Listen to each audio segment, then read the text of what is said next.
Good afternoon and welcome everyone. So excited to be here. Thank you for coming to our panel discussion, Puerto Rican and Cuban Roots in Latin Jazz. So very exciting to be here. I'm going to briefly introduce our panel, but you can scan the program and have their full bios there. So starting with Mr. Fran Vielma, educator, percussionist, band leader. Thank you for being here today. Thanks. Mr. Chris Washburne, educator, trombonist, author. Thank you for being here tonight. Mr. Roberto Fonseca, pianist, composer, band leader. Thank you for being here tonight. Thank you. And Mr. William Cepeda from Puerto Rico, trombonist, composer, and band leader. Thank you. So before we get started, I want to let you know that in your seats, you have a piece of paper and a pencil, and that's for you to write your questions. We're going to do 45 minutes and then 15 minutes of Q&A at the end. If you have questions, please write them down, and then at the end, my colleague Jay will collect those, and I will read them from the microphone. So let's get started. I feel like we can't really talk about the roots without going back into history. So I have a question for our panelists. If we want to know when Latin jazz started, some people think that it started about 1947 with Mario Bauza and Machito in New York City. And some people think that it began pretty much behind that time in the early 1900s or even 1700s. So that's a question for the panel. I would like to start with Chris. What do you think, Chris? Well, it's a fascinating question because in the popular press, people typically look at the moment that Dizzy Gillespie and Chano Pozo, the trumpet player and the conga player, started to collaborate, and they did a tour. And they oftentimes, if you look at even in recent publications of when the birth of Latin jazz happened, it happened at the moment when Dizzy brought Chano Pozo onto the stage of Carnegie Hall, and they did a collaboration playing a variety of different music that they wrote together. And after that concert, the press came up and asked Dizzy, what's the name of the type of music that you play? And he said, well, he thought a minute, and he said, we play cubop, which of course was Cuba and bebop put together.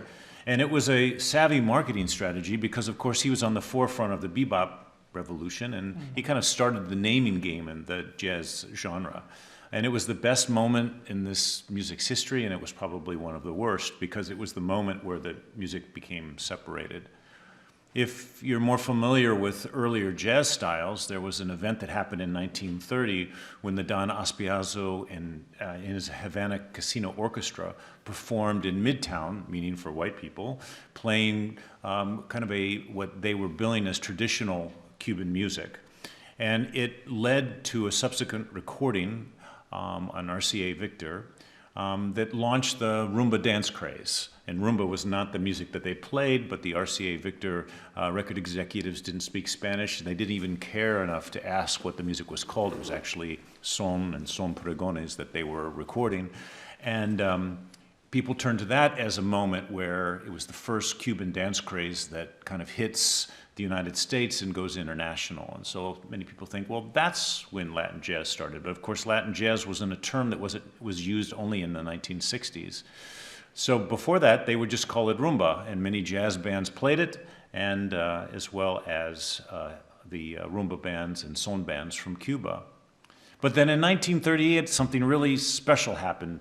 Jelly Roll Morton was being interviewed, in the great pianist from New Orleans, and he said, you know, early jazz, in order for it to have the right flavor, it needs a Spanish tinge. And then what he's referring to was the early Caribbean influence to New Orleans music.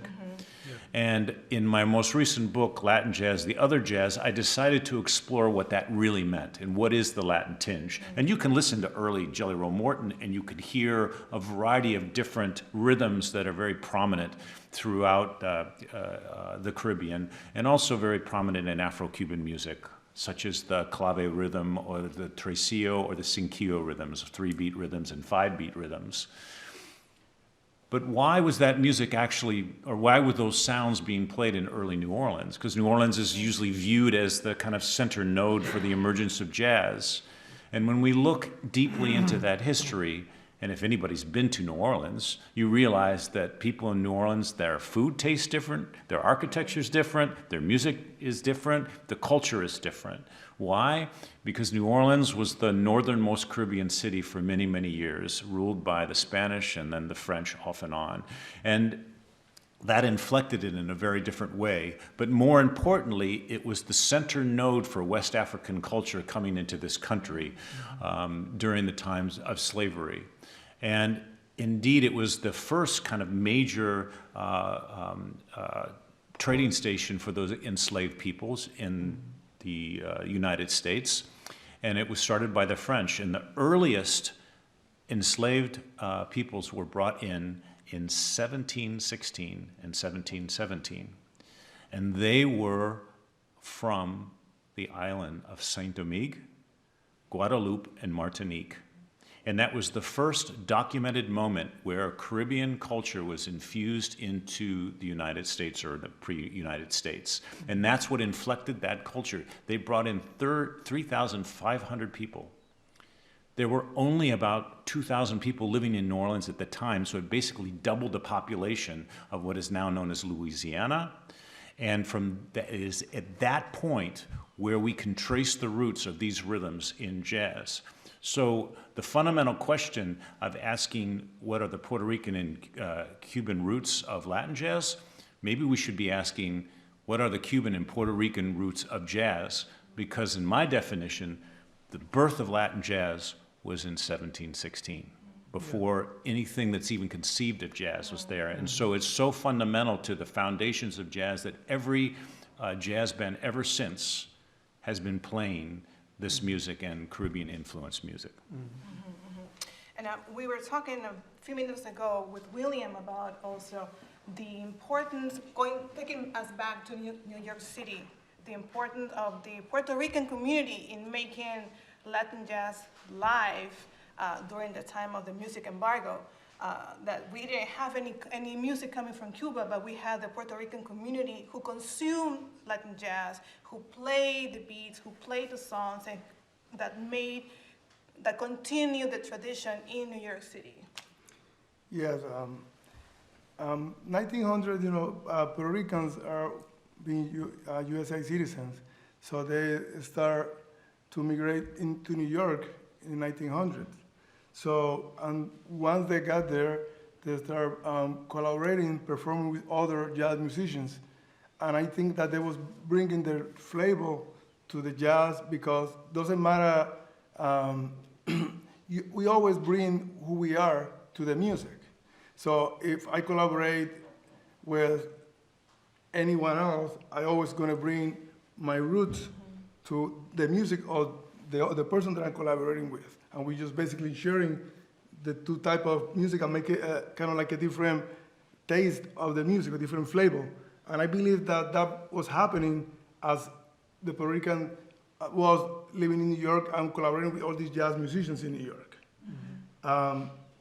Also, I know that we didn't, at the beginning, when the Latin jazz started to get firm, we wasn't using our roots to collaborate, but we was part of it, part of the scene, part of when that happened, we were supporting the music, we were performing that music for many, many decades, so, and keep it alive also, because, other people from the Caribbean have a little situation to immigrate to the United States.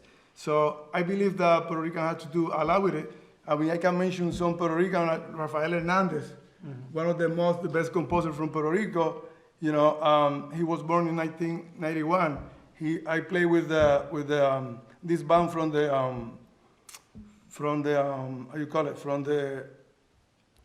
Harlem Hellfires, and they was with Jane Reed.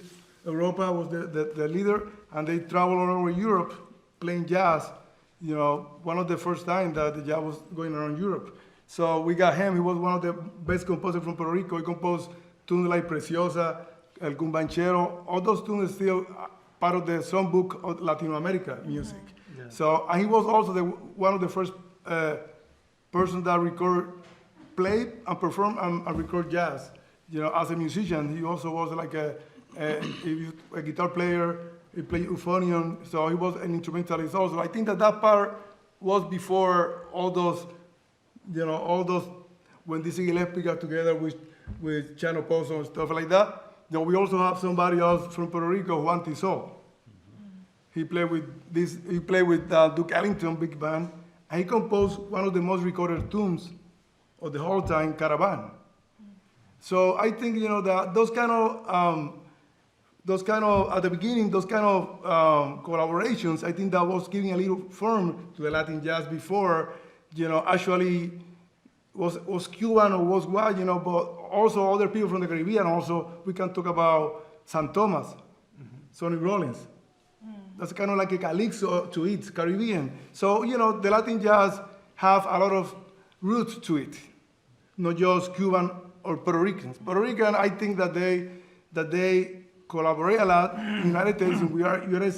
citizens, and we had the opportunity to go there and play with a lot of the people. We have Noro Morales, a pianist. Yeah.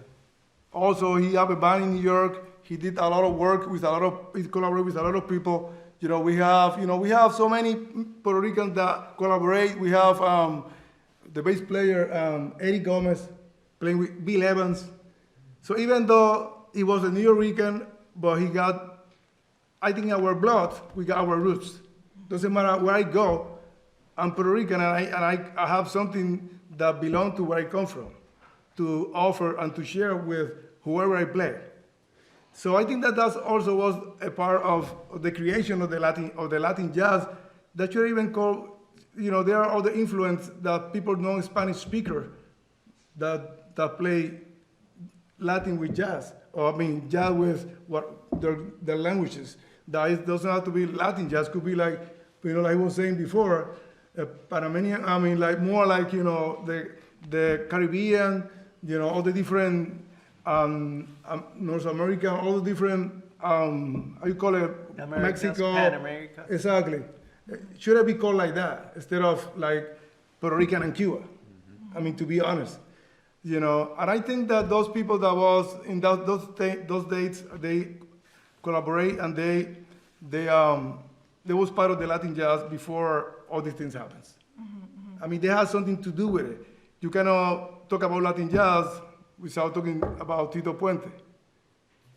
You cannot talk, and this is, Tito Puente never played Puerto Rican music, never played anything that had to do with Puerto Rican roots, but he composed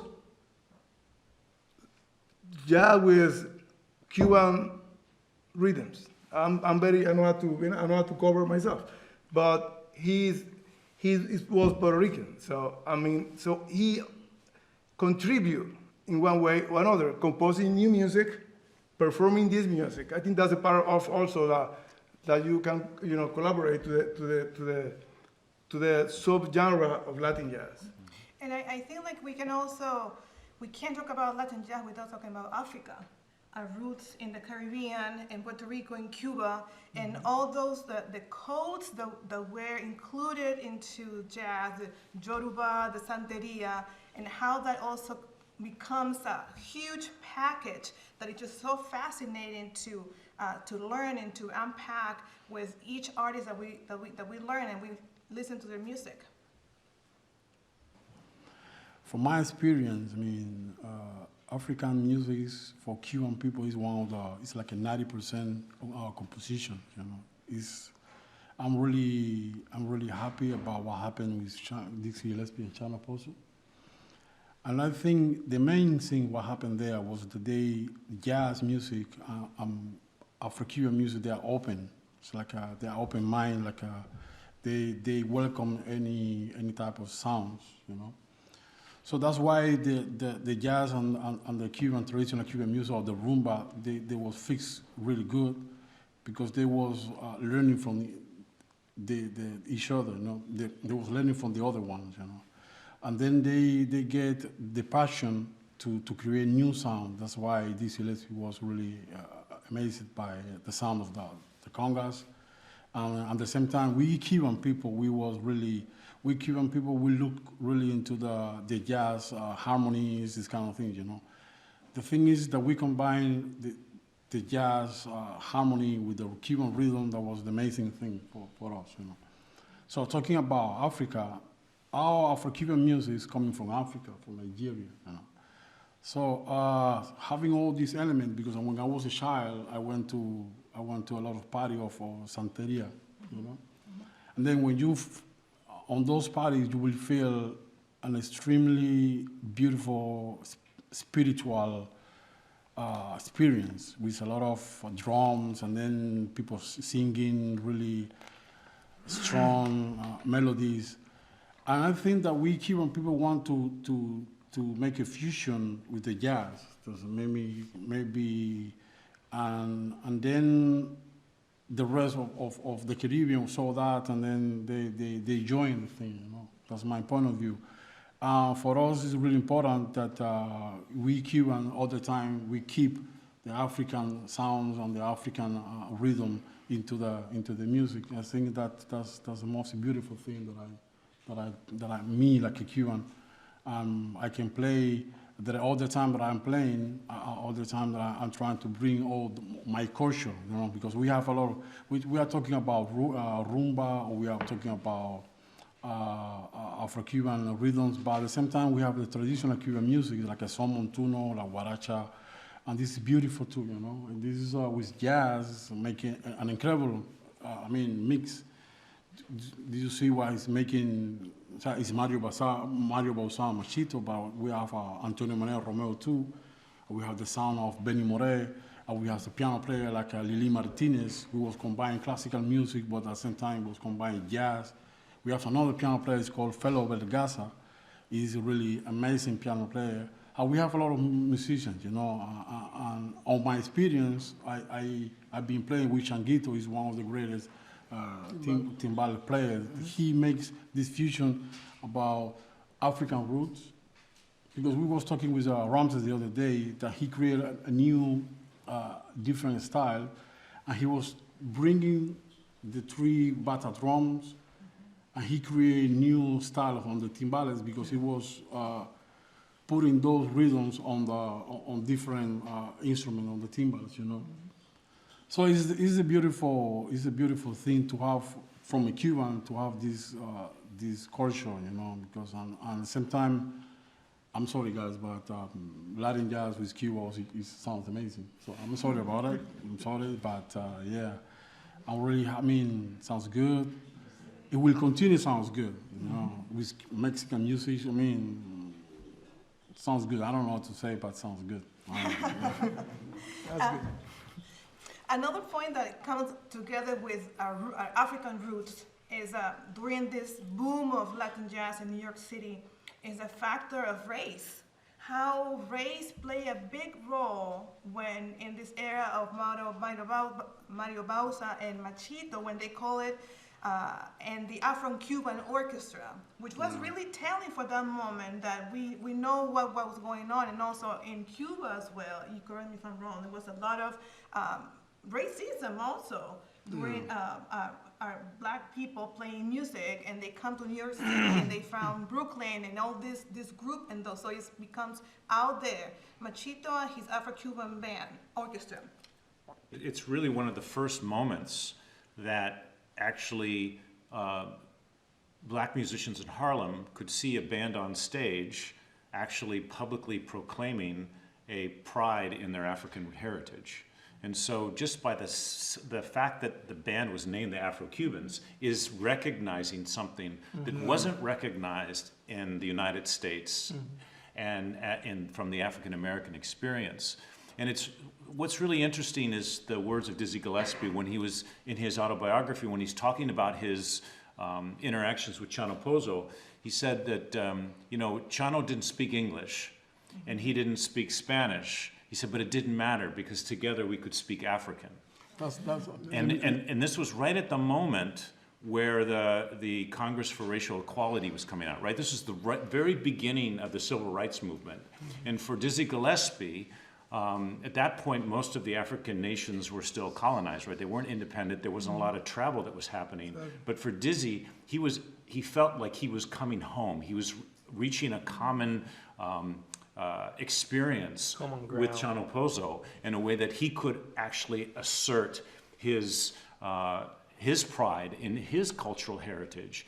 And it's very interesting to listen to some of the earliest recordings of the Afro-Cuban drum suite, because one of the things that Chano did shortly after they had a collaboration, he started singing in Yoruba and singing chants, and Dizzy started to incorporate that into the performances.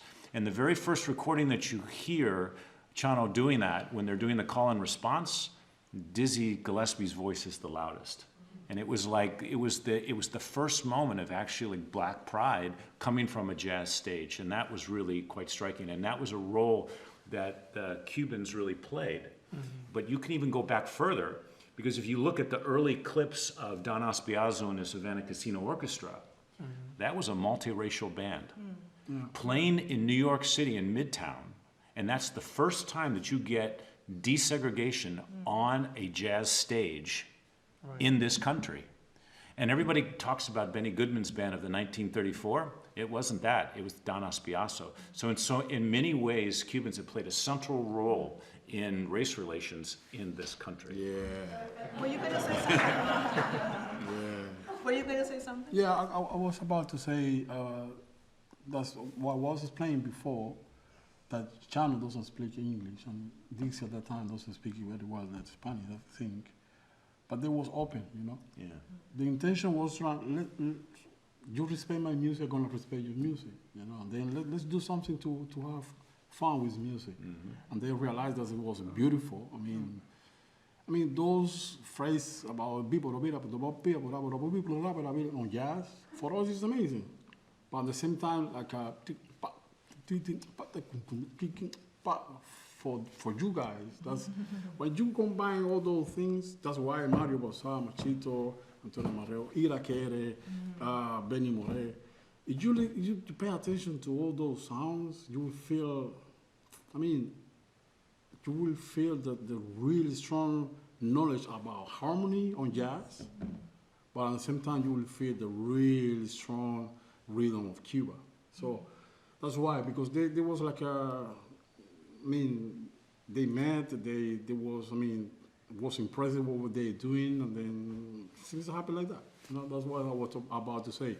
Sometimes you don't need to learn to know the language.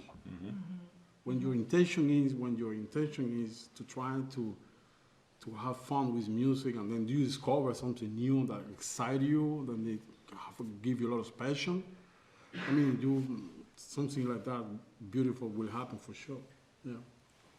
Yeah, I think the Cuban music role in Pan America, sorry, is very important in all the commercial music in the Americas. I think it's very important, and it got like a spotlight, especially because of the Mexican big film industry, and that's how we got. You know, they got that opportunity, and it's amazing. And also Brazilians had also. We haven't spoken about Brazil, but they do have a big role in Latin jazz.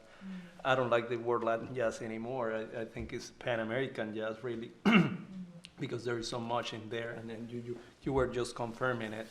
You know, it's just that people happen to be in the right time at the right moment, and they get exposure, and I really admire that, and I appreciate that from Cuban artists and Cuban music. But anyways, the influence that Cuban and Brazilian music in the Americas is really through the Mexican film industry, because they were selling a lot of movies. There were a lot of musicals in those movies. And the songs for those, the soundtracks for those movies were actually made by Cuban composers, Brazilian composers, and Mexican composers, and that's why also Mexico has a big part in this, and that's why Perez Prado also developed his own thing, and he was precisely promoting Cuban music. I don't know if his parents were from Cuba. Actually, he was Mexican, but I Which think one? it's, Perez Prado. I think he's from Cuba. Cuba. He's Cuban. Cuban. Okay, but he grew up in Mexico or No, he something. moved. He moved to Mexico. Mexico. Yeah. And he spent a lot of time there in Mexico. Yeah. So then, yeah. But he got the opportunity to present all that there. You Yeah. know, he put his own show, and it became all mainstream. You know. But I was reading an article the other day. I asked a friend of mine because of this. I asked a friend of mine from Colombia to send me a few hints of what to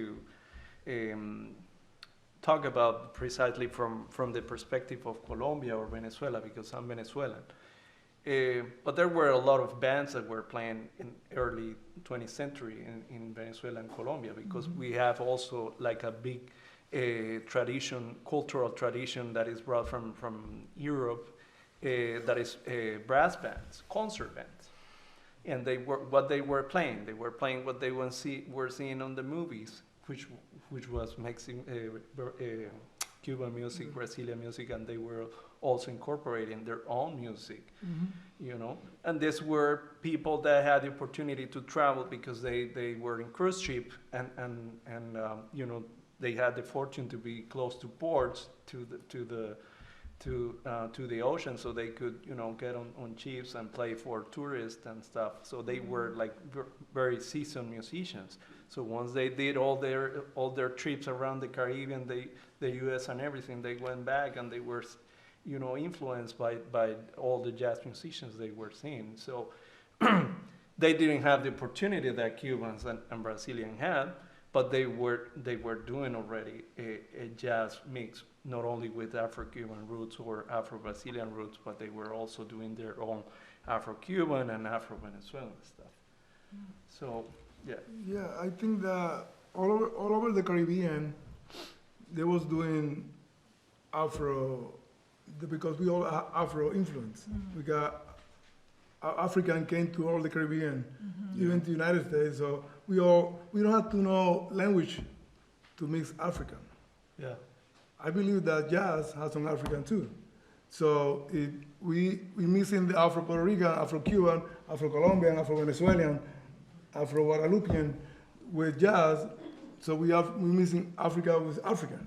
Yeah. Even when you don't even have to play, you know, I think jazz is improvisation. When you play bomba, you improvise. When you play rumba, you improvise.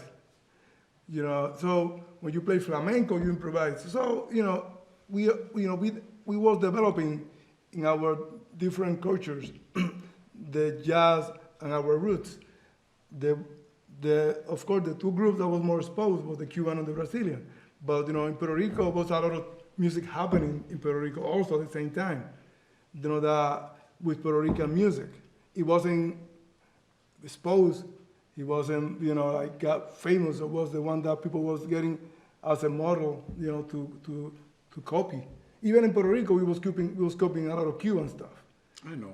You know, so what I'm saying is, you know, that. I'm joking. No, it's okay. I have no problem because I play Puerto Rican music with jazz. So I don't have any problem with that. I respect Cuban because they're doing what they have to do. I do. I'm very cool. I'm joking. No, I know. What I'm saying is, I know. What I'm saying is, you know, that there are other people, you know, evolving their music at the same time. There wasn't exposed, but there was things happening. So, like I say, you know, that's what I say from the beginning, because this is about Puerto Rican and Cuban roots to Latin jazz. So Puerto Rican at the beginning, with all those, you know, Tiro Puente, all those people, they didn't use their roots to the music that they was doing. But now, you know, we have some people doing it. So, but what I'm saying is, you know, I'm not trying to say anything about, you know, Cuban or Brazil. I'm just saying that we all been doing it one way or the other. That's it's like if they were, you know, at the right moment, and you know, the media was putting attention, you know, focus on that. So they had the opportunity and they took it, and it's amazing. Right now, there is a different stage of Afro-diasporic jazz in the U.S. Yeah. And that's why I don't want to call it Latin jazz anymore. Because it's not, if you go to New York, if you go here to DC, and you go check out the bands that and what they are doing, I mean, Fernando Alvarez, drummer, who's doing stuff with Afro-Cuban, Afro-Puerto Rican things. You are doing your own thing too with Afro-Puerto Rican jazz. Then there is Miguel Zenon, which we cannot go bypass without talking about him, or David Sanchez. And then and so on and so forth. Then we have Danilo Perez, which has been also aware that jazz is not only based in two countries, it's based in Pan American jazz, and he actually wrote a piece a suite called Pan American music. It's in his album Motherland or something. If you haven't checked it out, it's a masterpiece of his 20th century. You can hear all the influences there. You can hear Cuba, you can hear Brazil, you can hear Puerto Rico, you can hear Afro-Panamanian music, which we are not really aware of that, but there is a thing also called Afro-Panamanian music too. So yeah, the list goes on and on. So we cannot talk about Latin jazz today anymore, I think, because it's too commercially focalized in certain regions. I think it's way broader than that. I think one important factor to take into consideration is education. Music education in schools in different countries, and I think in Cuba, and correct me if I'm wrong, music is present in people's life, in their houses, and it's just part of the family living. I don't know, in Puerto Rico, I assume it's somehow the same way. I can speak for my country, I'm from Peru. It's not like that. It used to be my parents' generation that my grandfather and my father and his siblings, they all played guitar, cajon, brass, without being musicians. It was just the thing to do, like to get together with family and to sing and to have a great time. And that was just what people had in their hands.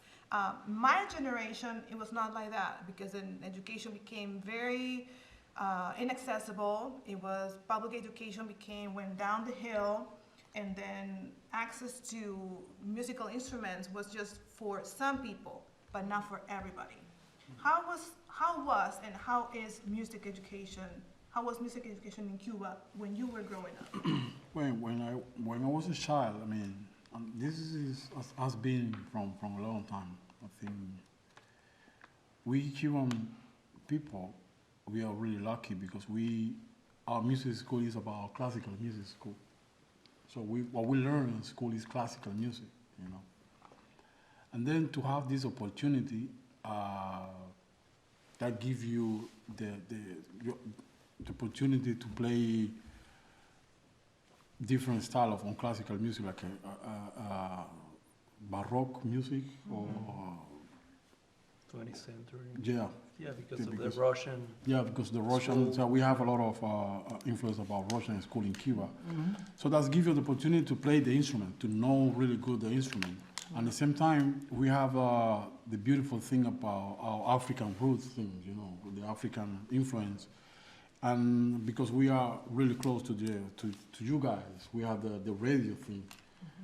For example, me, when I was a child, my mom, she was a dancer. She was playing piano. She was playing guitar. My father was a drummer, but he started when he was a child. I have two brothers. They have one is a piano player and the other one is a drum player. But then when we was child, I went to school to practice to learn classical music. From my mom's side, she was putting me. She was teaching me a lot of traditional Cuban music, some boleros, these kind of things, so beautiful melodies, And from my father's side, he was continuing taking me to those Afro-Cuban parties, like tambores, this kind of thing. But at the same time, we have the radio, because we were really close to you guys. And then we have the FM, And then we had the opportunity to listen to jazz, rock music, Miles Davis, Herbie Hancock, all those, Bill Evans, all those things, you know. I remember even that the first cassette that came to my house was a cassette, from one side was Bill Evans, Beautiful, and the other side was Keith Jarrett, you know. Two sides. Yeah, two sides, yeah, of course, two sides, definitely. And Two then, visions. Yeah, and then we have all those, so we have all those things, you know, and then Cuba is really, I call Cuba like a music factory. Sometimes you don't need to learn solfeo or theoretical things or to go to school to learn how to play piano, and people will learn, you know, because people who live in Iceland, we are really passionate. We are really like, even when we have some sad stuff, we smile, you know, because and then at the same time we're trying to put all those emotions through the music.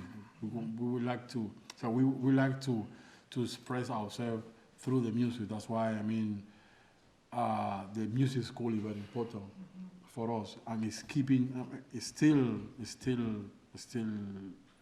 classical music on the school, you know. So this is very important, you know.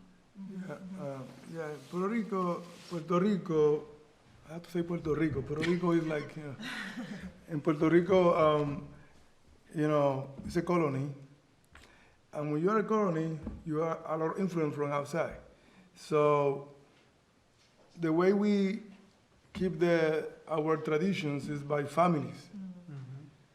Like, the family keep the tradition. For example, my family has 7 generations preserving Afro-Puerto Rican music, the bomba and the plena, so, and the Jibaro music from Puerto Rico is more from the mountains, also is by tradition, oral tradition.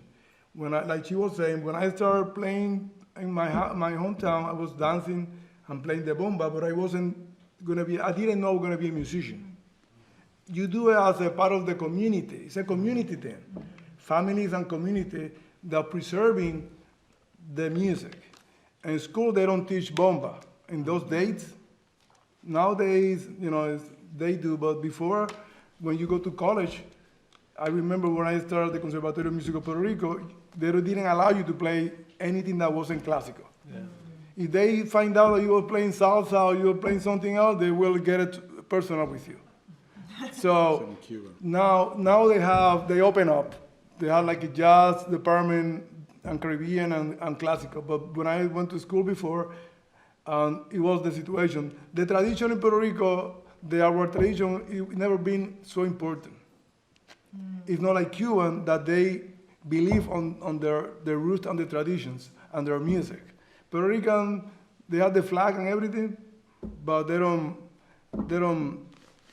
actually, support. They think that it's an spend. Instead of thinking that's an investment in our culture, they think it's an spend. But in Cuba, those musics are not taught in the school, right? Which one? Like traditional Cuban music. I mean, more classical music, and then outside, other Cuban rhythms. Well, I mean, we have we mainly study classical music, but we have like a music history or something like that. And at one point, they give us the information about the traditional Cuban music.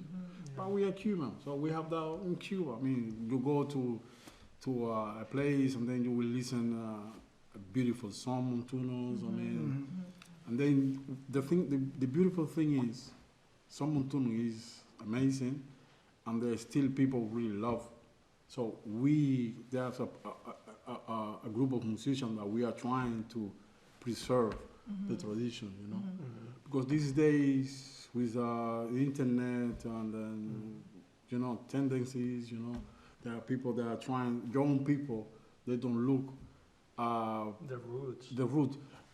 I have to speak, but I will speak by my from me. Experience? From your heart? Yeah, from my experience. When I was in school, I was playing classical music, jazz, or traditional Cuban music, but I didn't pay attention to the traditional Cuban music. So one day I was mixing my album, and then Javier Salva is a saxo player. He's like my brother. He told me he was playing with the Buena Vista Social Club, you know. And then they was recording on the studio, the Egerton studio, when Nike Cole went there in the same studio. But they was recording on the studio Upstairs. Yeah, upstairs. And then I was mixing my album, my new album. I was so excited. And then Salva told me, you know what? The Buena Vista Social Club, they need a piano player because at that moment Ruben Gonzalez was starting to be ill. You know? And then I said, yeah. Can you bring me the paper? They said, no, they will give you the paper there. But at that moment, I knew, this is really wrong, but I knew Buena Vista Social Club, but I didn't knew like out of Cuba. Exactly. You know, maybe, so what I'm trying to say, Buena Vista Social Club was really famous out of Cuba. But for us, young people, we was paying attention to other things. So, next day, I went to the studio. Somebody told me, it's upstairs. I went to upstairs. When I opened the door, was Caixaito Lopez, was Ibrahim Ferrer, was Mara Portundo, was Ruben Gonzalez, was Guajiro Mirabal, was Manuel Gabán. I said, whoa, this is the guys. I mean, and then we was recording a song, an album for Guajiros Mirabal, you know, but we was listening to Arsenio Rodriguez music because we was about to make a new version of Arsenio Rodriguez. He's a great composer from Cuba. Maybe people don't know, but he's one of the greatest. Lived in New York. Yeah. At the same time, yeah. They was listening. I always made this story about. We was listening to one song called No Mayores Más. We was listening to that song. At one point, the song Arsenio says, "Arriba Lili," that means "Go get her, Lili." He's a piano player.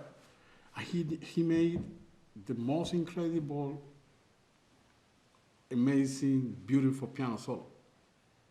When I was listening to that, I said to myself, "You are in a big trouble.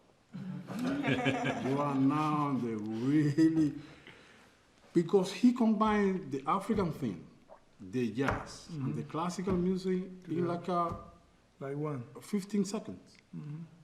If you have time, go to check No Mayores Más and wait for it, for the solo.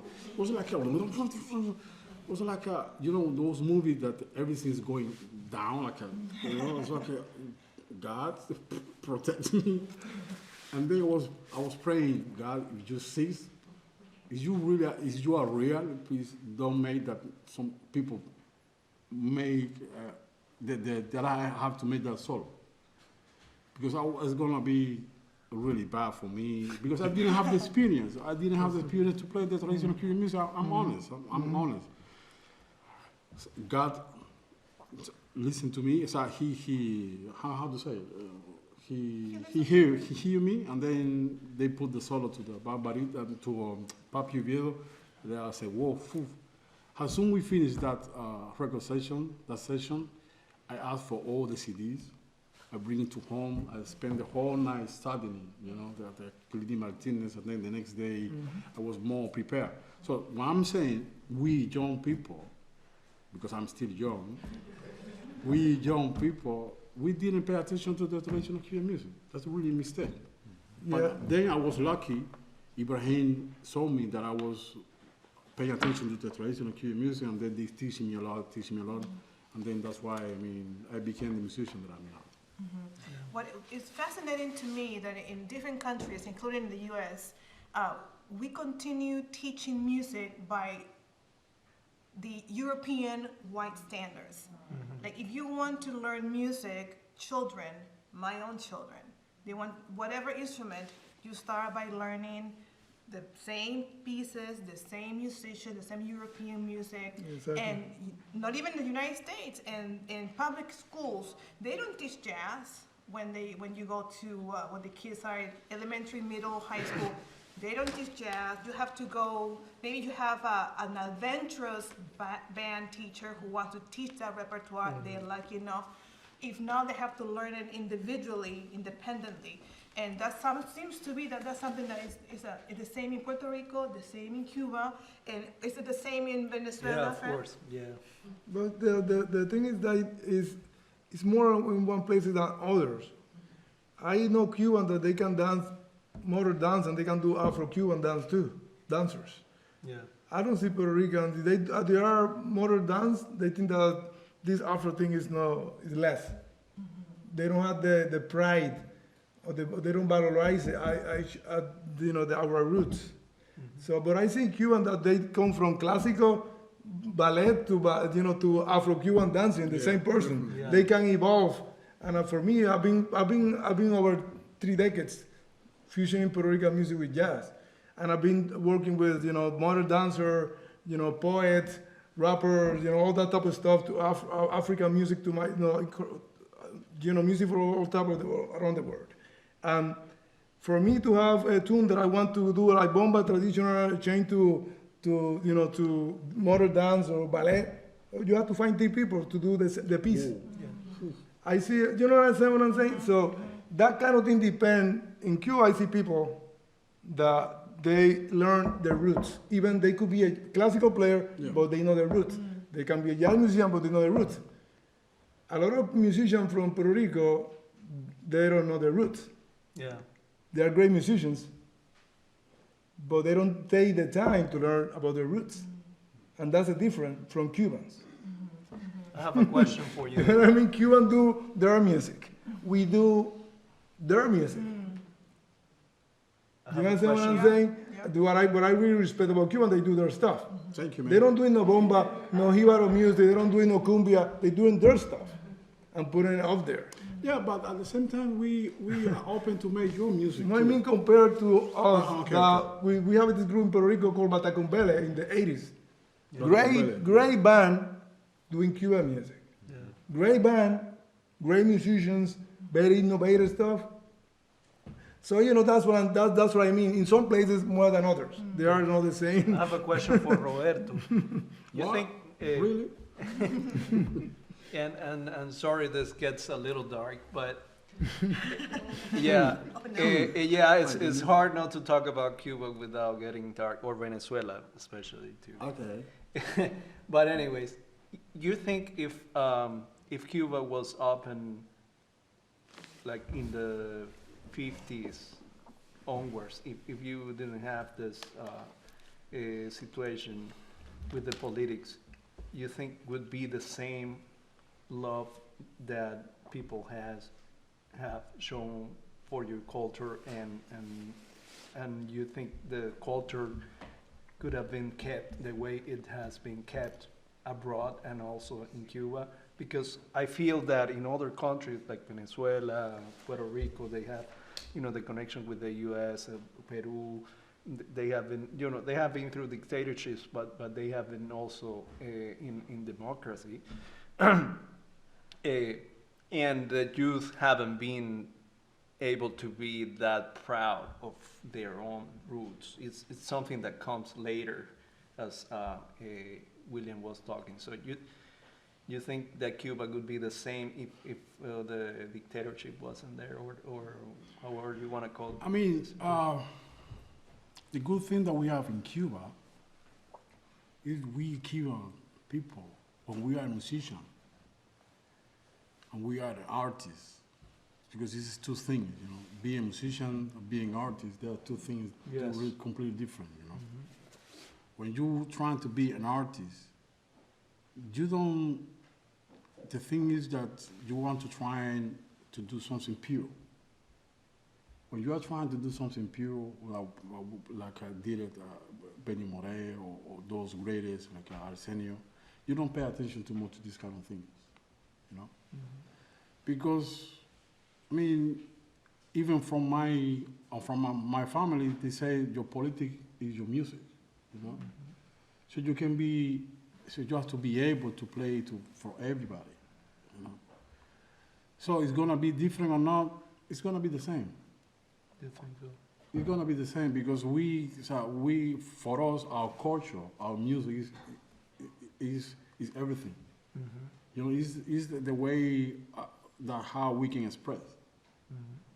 You know, there are some people that use politics to spread themselves, but sometimes they are not real on one side or on the other side, you know. But there are other musicians like me that we are open mind, and then we don't pay attention to those kind of things, you know. We just trying to all our feelings trying to put on the music. But Cuban music, traditional Cuban music, is gonna be, will be the same. Yeah. The problem now is about with internet. Yeah. You have a lot of information on the internet. Let me explain something. From the time that I was studying, we have the cassette, right? You remember, guys, the cassettes? Yeah, those were pencil, the main. And then you take this kind of thing. Yeah. You take the thing. And then using the thing for the nails Yeah, to for the place nails, and then it was broken. So, place the scene. trying to put it, like we became like an artist, you know? Yeah, Trying to put- exactly. and then you It see was a whole chirurgical kit. That's happening all the places, you know? But that gives us the opportunity to listen and to find our own ways to play. For example, when I was listening to Miles Davis or Joel Coltrane or whatever, from the radio, on the radios, you know that sometimes the radio cassette you have and you can record, right? I'm sorry, but you can do that, Yeah. right?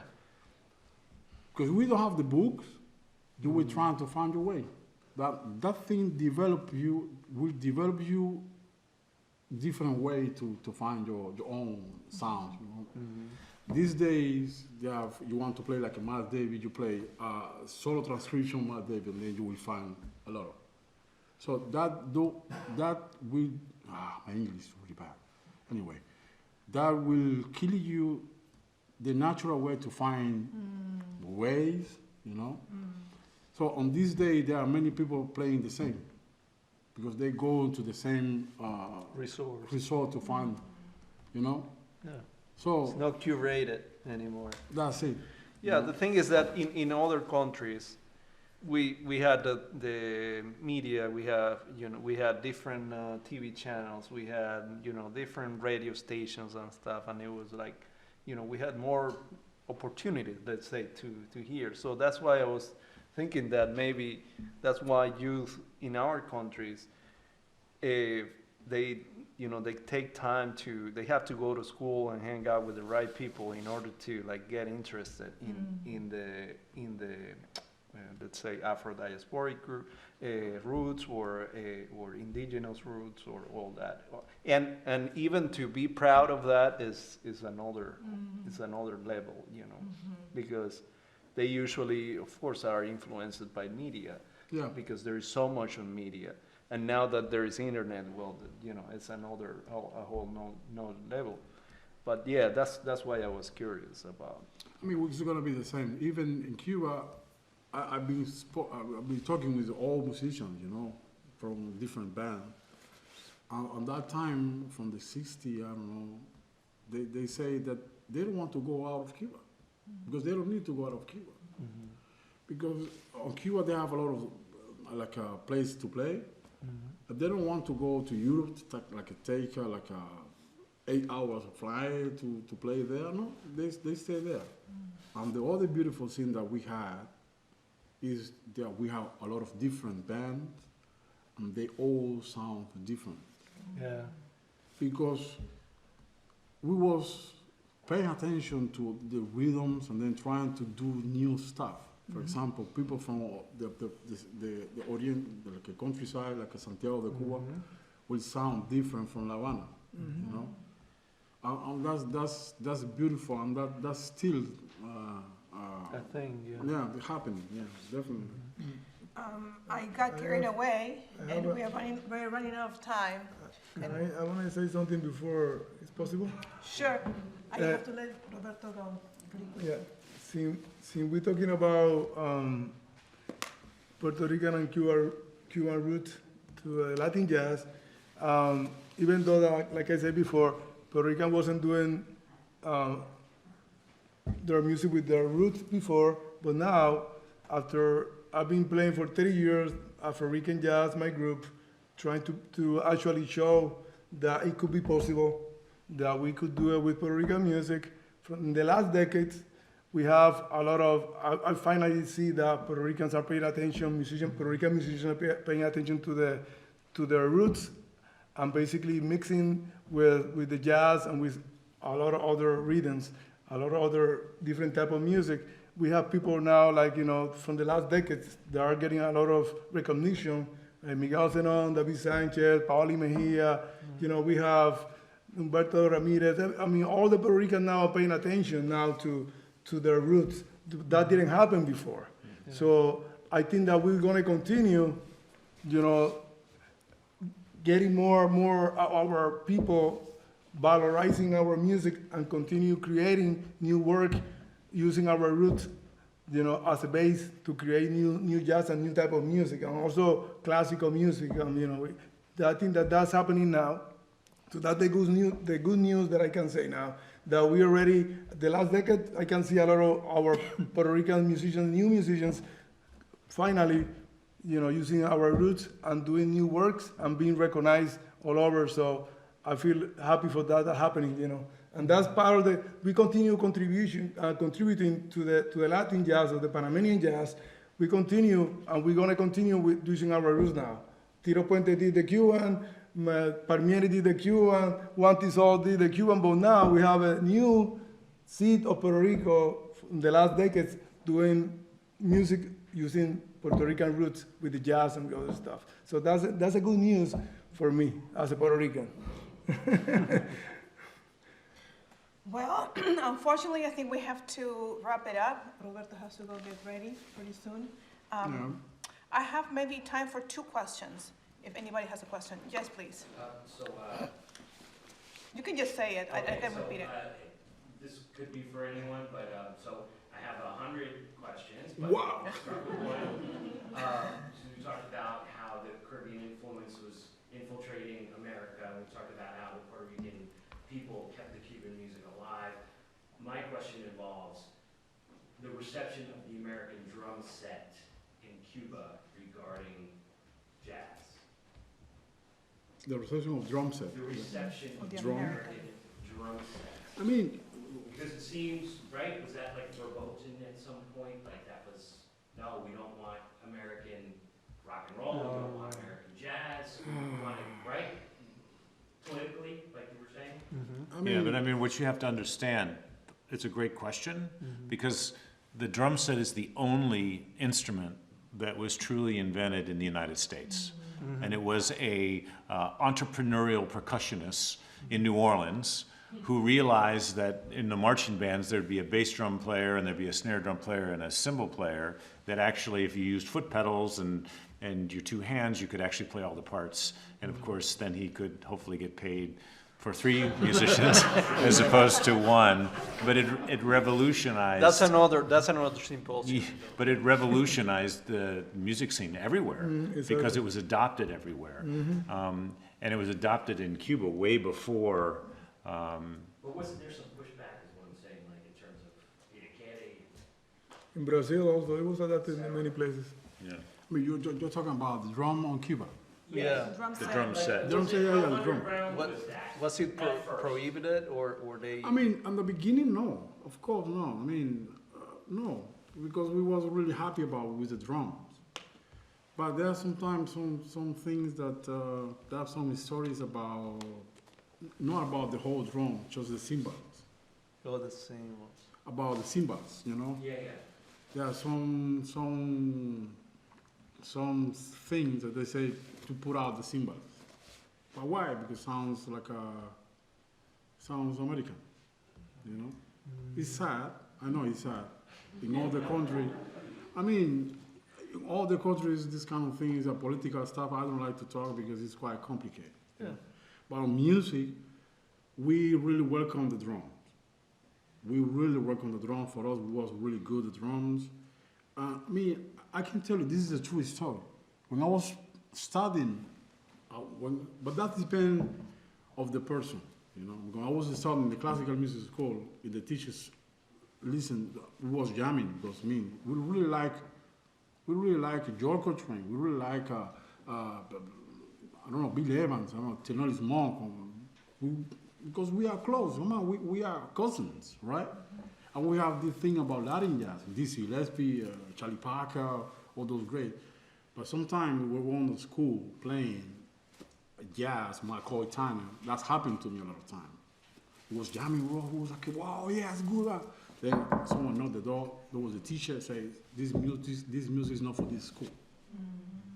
But not only jazz music. That's why I'm saying it depends on the person. And we was playing a beautiful tumbao from, I don't know, any traditional Cuban, they say, this is not music for this school, you know?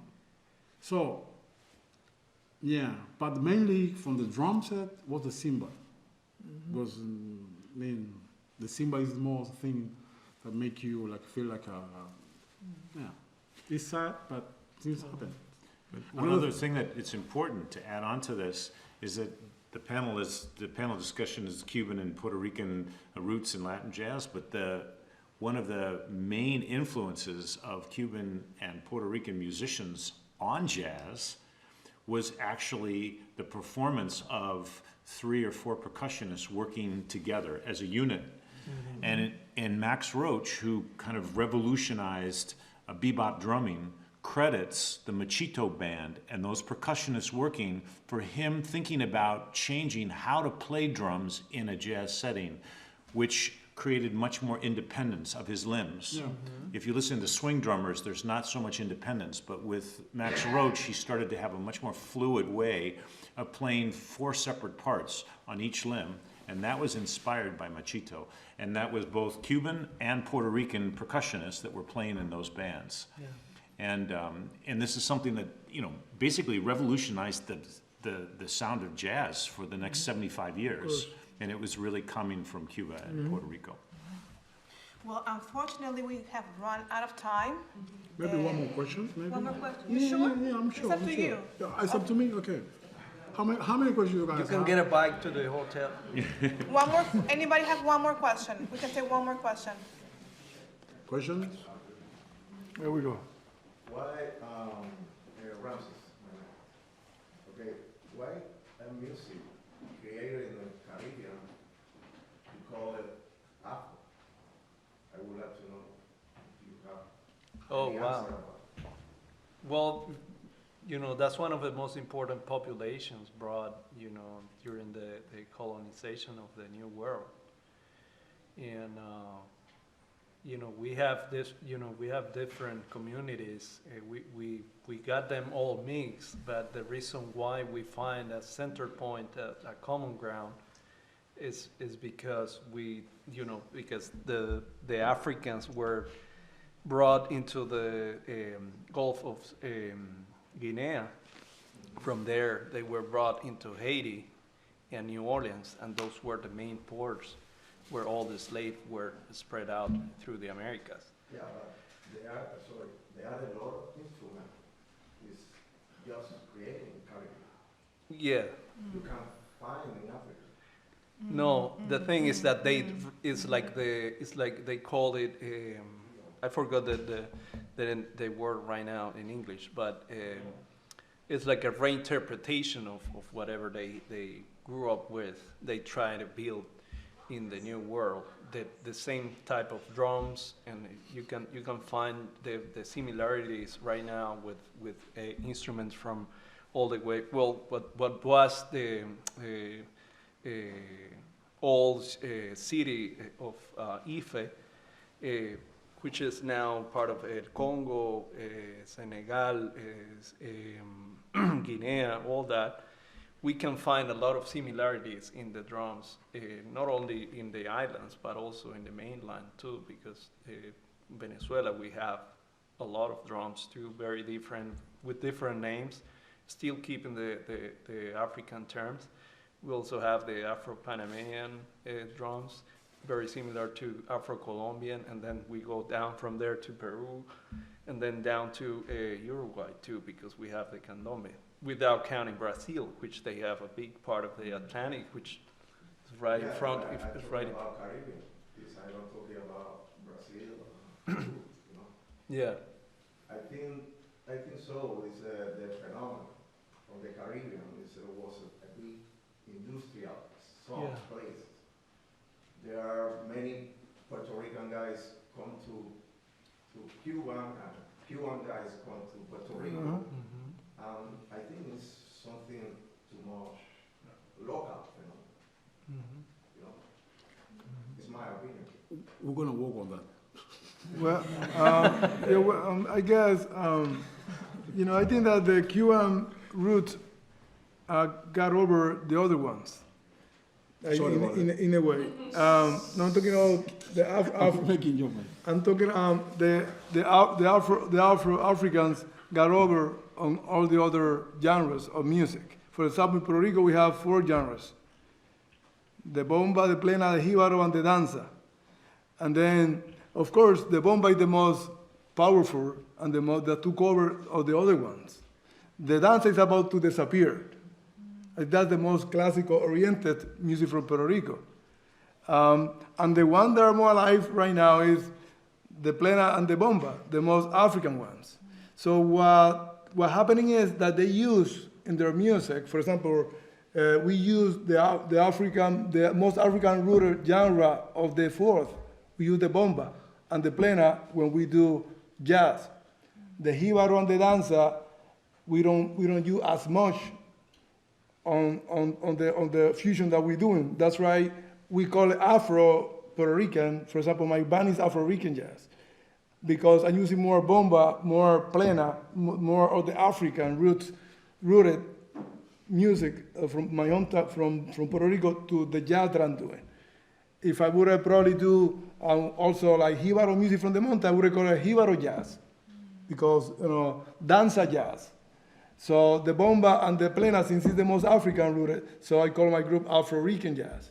And also Afro, people like Afro. That's fashion. In Cuban, I start with Afro Cuban. Everybody want to say Afro something. Afro Caribbean. That means it's exotic. Wow, that's exotic. It's a mystery. Yeah, but ultimately we can't talk about Latin American culture without Africa. That's not, we're all Africans. I just said, Exactly. When you talk about the Guajiro music, you don't say Spanish Guajiro music. Yeah, You say Guajiro music. Exactly. right. Yeah, yeah.